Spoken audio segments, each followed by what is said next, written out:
Welcome प्यारे बच्चों। देखिए today we will study the thermochemical reactions और प्रोसेस। तो प्यारे बच्चों, जितनी भी रिएक्शंस हैं, जितनी भी प्रोसेस हैं, सबका हमने वर्ड मीनिंग यहाँ पे क्लियर करना है और उसके अंदर किस टाइप से उसकी रिएक्शन राइट करनी है, ये हमारे लिए जरूरी है। तो देखिए देखिए बच्चों, अगर हम यहाँ पे थर्मोकेमिकल रिएक्शन या इक्वेशन या प्रोसेस की बात करें, उसको कैसे लिखेंगे। जैसे मान लो ये लिख दिया कि स्टैंडर्ड रिएक्शन, ये तो स्टैंडर्ड रिएक्शन है, तो उसमें क्या होगा, स्टैंडर्ड कंडीशंस होगी। जैसे टेम्परेचर स्टैंडर्ड लिया जाएगा, प्रेशर स्टैंडर्ड होगा, तो इसका मतलब होता है रिएक्शन इज स्टैंडर्डाइज। क्लियर है बच्चों? तो रिएक्शन वो स्टैंडर्डाइज होगी और उसमें ऐसा नोट का साइन लगा होगा, ऐसे जीरो सी लगी होगी, इस तरीके से वो स्टैंडर्ड होती है। प्यारे बच्चों, रिएक्शन जो है हमेशा जो है 1 मोल के लिए भी हो सकती हैं और रिएक्शन की एंथैल्पी भी हमसे पूछ सकते हैं। तो यहाँ पे रिएक्शन क्या है कि कोई रिएक्शन देंगे, उसके अंदर क्या एनर्जी का चेंज आ रहा है, कितना एंथैल्पी में चेंज है, that is called the thermochemical enthalpy change.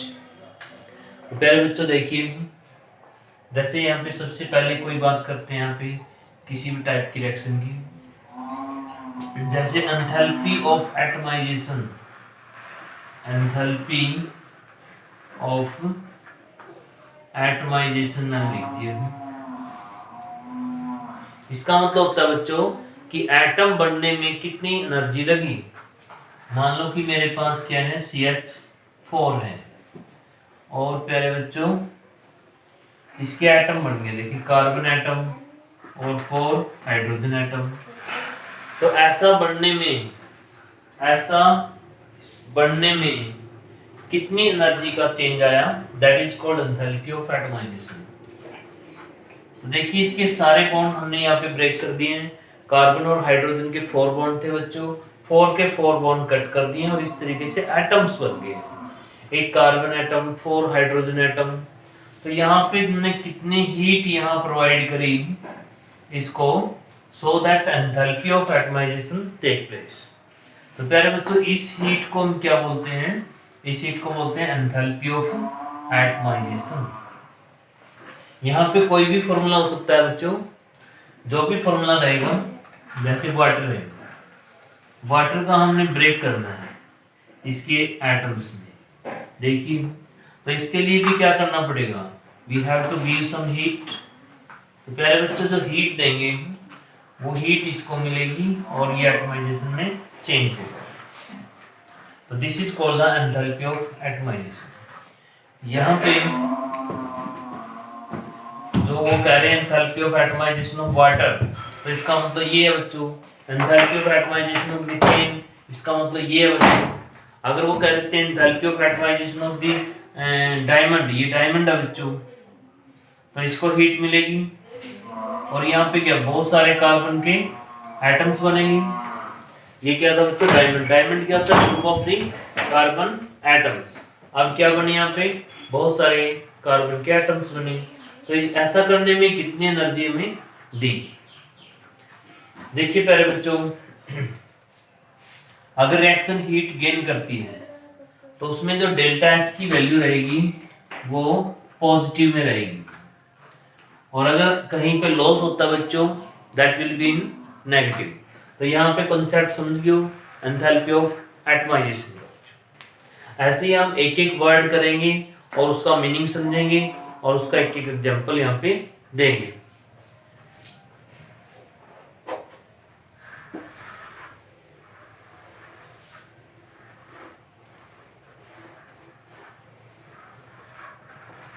बात करते हैं बच्चों एंथैल्पी ऑफ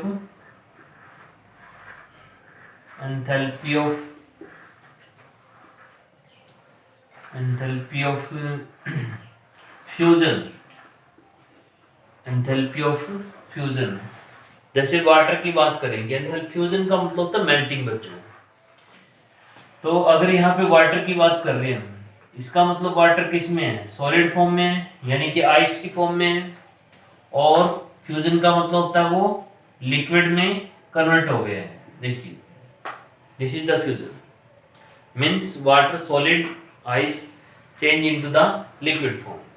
तो प्यारे बच्चों ये कैसे पॉसिबल हुआ, इसमें हमने हीट यहाँ पे दी, तो इसमें क्या लिखते हैं, delta H of this reaction या delta H of this process. तो देखिए कितनी हीट हमने यहाँ पे दी। अगर ये 1 मोल के लिए है बच्चों, ये enthalpy of fusion of water बोल दिया, ऑटोमेटिक अंडरस्टूड होता है अगर नहीं बताया 1 मोल के लिए है, या उसकी कोई रिएक्शन दी हो तो उस रिएक्शन के लिए बच्चों। तो कितनी हीट यहाँ दें कि इसमें कन्वर्ट हो जाए, this is called enthalpy of the fusion. तो क्लियर है बच्चों। यहाँ पे अगर बात करें कि इसकी वैल्यू पॉजिटिव में आएगी या नेगेटिव में आएगी, तो इसकी वैल्यू पॉजिटिव में आएगी बच्चों, एंथैल्पी ऑफ फ्यूजन। अगर ये कह दिया enthalpy of vaporisation, enthalpy of vaporisation, तो यहाँ पे क्या देखेंगे बच्चों, ये वेपर बनाने हैं। यहाँ पे जो लिक्विड है, जो वाटर है वो लिक्विड है, और वाटर की वेपराइजेशन की बात कर रहे हैं हम।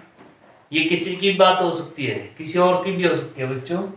तो जैसे लिक्विड है, लिक्विड गैस में कन्वर्ट होगा, this is called the enthalpy of vaporisation.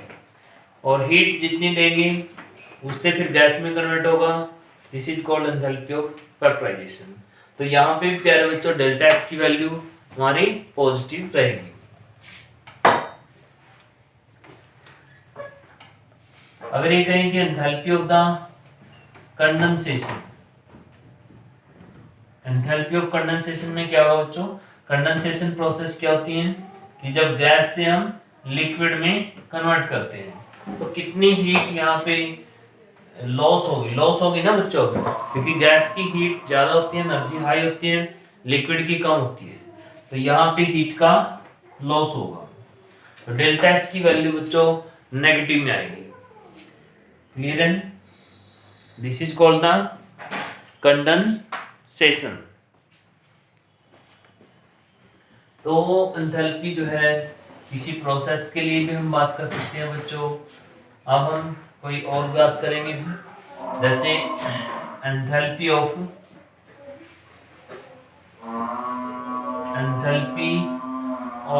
Combustion बोल दिया बच्चों, तो कुछ माइंड में आया कि एंथैल्पी ऑफ कंबशन क्या है। तो यहाँ पे कंबशन की बात होगी, कोई कंबशन करेगा। जब भी कोई कंबशन करता है तो बच्चों उसकी ऑक्सीजन से रिएक्शन की हम बात करते हैं कि there is a reaction with the oxygen. अगर हमने कह दिया कि मीथेन का कंबशन हो रहा है, तो ये लिख दिया methane, it is the combustion of methane. तो पहले बच्चों कार्बन भी ऑक्सीजन से रिएक्शन करेगा, हाइड्रोजन भी इसमें ऑक्सीजन से रिएक्शन करेगा, और ये ऐसे बनाएंगे। हम इस तरीके से देख सकते हैं यहाँ पे। देखिए पहले बच्चों एंथैल्पी ऑफ कंबशन, जैसे मीथेन के कंबशन की बात कर रहे हैं हम, ऑक्सीजन से रिएक्शन होती है, ऑक्सीजन से रिएक्शन होकर ये बनेगी। कंबशन कभी भी होता है बच्चों, यहाँ पे हीट इवोल्यूशन होगा, there will be evolution of the heat. तो यहाँ पे डेल्टा एच की वैल्यू हमेशा नेगेटिव में रहेगी, delta H will be in negative because there is a loss in the. और कभी भी हम बात करें एंथैल्पी ऑफ कंबशन, तो वो 1 मोल के अकॉर्डिंग होगा। तो 1 मोल इसको रखेंगे बच्चों, बैलेंस करेंगे, इक्वेशन को बैलेंस करना जरूरी है। अगर वो कहते हैं कि enthalpy of combustion of this reaction, तो चाहे कितने भी मोल हों वो काउंट करने हैं। जैसे इसको अगर बैलेंस करें हम, कार्बन 1 हाइड्रोजन 2, तो 2 यहाँ लिखेंगे, ऑक्सीजन 4 ये। तो ये प्यारे बच्चों enthalpy of combustion of methane हो गई है। ठीक है, 1 मोल मीथेन का कंबशन कर रहे हैं, this is enthalpy of combustion of 1 mole methane. और इसको यहाँ पे ये भी कह सकते हैं कि this enthalpy of this reaction, क्योंकि ऑलरेडी जो है इस रिएक्शन में यही चल रहा है। एंथैल्पी ऑफ रिएक्शन कहने का मतलब जो भी गिवन रिएक्शन है उसमें कितना चेंज आया। अगर ये कहते हैं कि enthalpy of combustion of 1 mole methane, तो 1 मोल मीथेन को कंबशन करने में क्या एनर्जी यहाँ पे लिबरेट हुई। तो this is the enthalpy of combustion.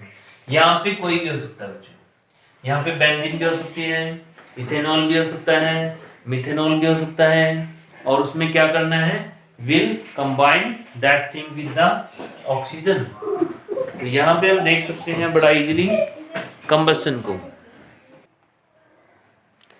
तो देखिए प्यारे बच्चों, ये हो गया एंथैल्पी ऑफ कंबशन। अब हम कोई दूसरा पॉइंट यहाँ पे लेते हैं।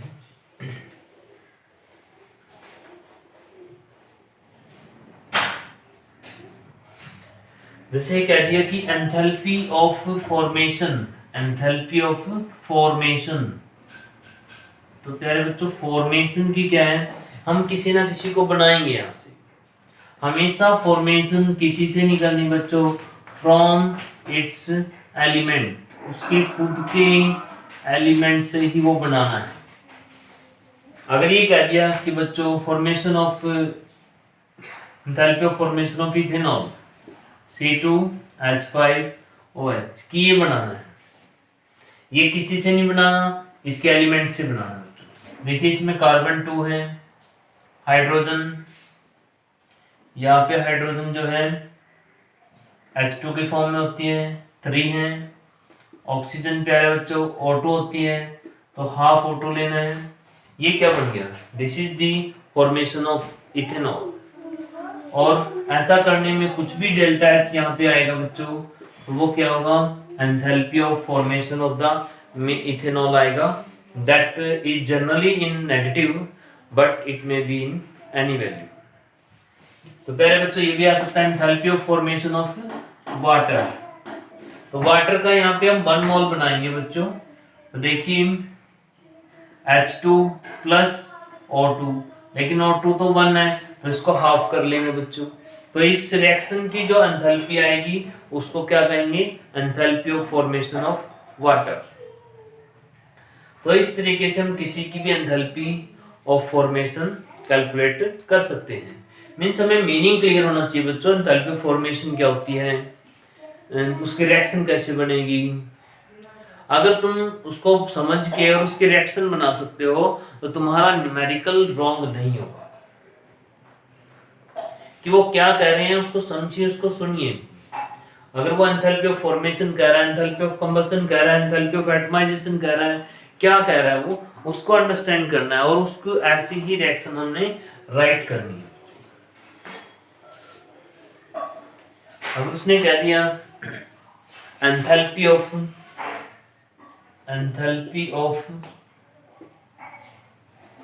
डिसोल्यूशन मीन्स घुलने के लिए। तो पहले बच्चों जैसे ये है कॉपर सल्फेट, ठीक है, ये वाटर में, बहुत सारे वाटर में डिजोल्व कर दिया, और ये क्या बन गया, कॉपर सल्फेट AQ, है ना, AQ लिख दिया, मीन्स वाटर में डिजोल्व हो गए हैं, बहुत सारे मॉलिक्यूल ने इसको कवर कर लिया है। तो ये क्या हो गया, एंथैल्पी ऑफ डिसोल्यूशन। एक होता है hydration, enthalpy of hydration, enthalpy of hydration. एक हाइड्रेटेड प्रोडक्ट होंगे, जैसे किसी के पीछे 5H2 लिख जाता है, 10H2 लिखा होता है। तो देखिए प्यारे बच्चों ये है कॉपर सल्फेट, ये ड्राई कंडीशन में है। जब इसको कुछ वाटर मॉलिक्यूल मिलते हैं जैसे 5H2 मिलते हैं तो ये बन जाता है कॉपर सल्फेट 5.5H2। तो ये क्या बन गया है, हाइड्रेशन रिएक्शन बन गया है, it is a hydration reaction. तो ये रिप्रेजेंट कर दिया मैंने। अब इस रिएक्शन की जो एंथैल्पी होगी वो क्या होगी, enthalpy of hydration of the copper sulphate होगी। वो ऐसे कहेंगे, हिंट देंगे कि कॉपर सल्फेट 5H2 बनेगा, या तुम्हें 5 का नंबर पता नहीं है, यहाँ पे अगर नंबर नहीं पता तो तुम यू मे राइट X। तो ये हो गया एंथैल्पी ऑफ हाइड्रेशन। तो enthalpy of atomisation, enthalpy of sublimation, enthalpy of dissolution, इस तरीके से हम राइट कर सकते हैं बच्चों।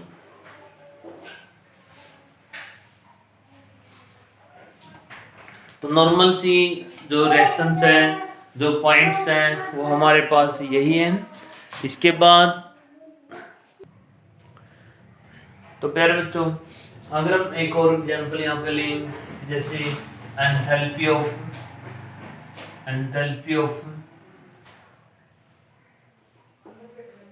एलोट्रोप्स।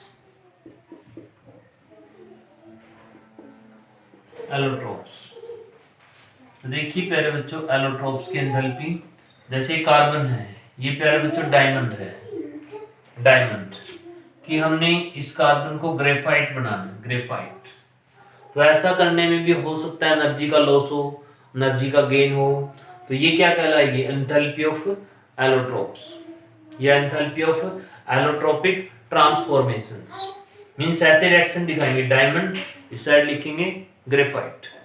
वैसे डायमंड और ग्रेफाइट में क्या हो सकता है? हीट लॉस होगी या हीट गेन होगी बच्चों। Diamond is more stable, diamond is more stable. तो प्यारे बच्चों, इसकी जो एनर्जी रहेगी वो, तो एंथैल्पी ऑफ एटमाइजेशन में जो डायमंड है बच्चों वो यहाँ पे स्टेबल है, ग्रेफाइट से मोर स्टेबल है और ये ज्यादा एनर्जेटिक है बच्चों। तो ये कुछ हीट को गेन करेगा, जब ये कुछ हीट को गेन करेगा तब ये ग्रेफाइट में कन्वर्ट होगा। तो हम इसको ऐसे भी लिख सकते हैं, कार्बन ग्रेफाइट है and that can change into diamond बच्चों। तो ग्रेफाइट डायमंड, डायमंड कम स्टेबल है तो यहाँ पे हीट का लॉस होगा। तो प्यारे बच्चों, ये कुछ बेसिक सी टर्म्स हैं जो हम यूज करेंगे while making the numericals and while solving the numericals।